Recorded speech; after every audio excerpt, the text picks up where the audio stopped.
answer your question, yes po, nagamit ko na tong Huawei Fit 5 Pro sa Balikasag. And features nito for diving, nagamit ko siya only for 2 meters lang kasi nahirapan ako mag-equalize that time. And hindi na siya nasundan kinabukasan yung aking dive. So, nagamit ko siya sa pool. Gagamit ko siya on a daily basis sa aking steps, sa pag-gym.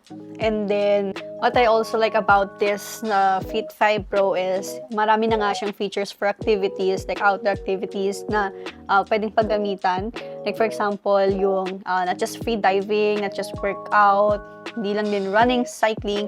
Yung pinakamusong laro sa atin ngayon is yung pickleball. So, ayun. So, yun yung kagandahan niya. Halos lahat ng outdoor activities is pwede mo nang malagi yung mga activities mo using this watch. And then, siguro yung isa pa, hindi ko na kailangan ng tempered glass. Kasi yung before kong watch is yung Huawei na 3. So, meron pa akong tempered glass dun before. Pero ngayon, wala kasi yung sapphire glass na yun yung kagandahan sa kanya, scratch resistant siya and then mas clear kasi nga hindi nga siya nagkakaroon ng scratch or like, ang galing din ito for free diving kasi meron siyang breathing exercise as you can see. Before ka mag-dive or like pag stress ka, you can try this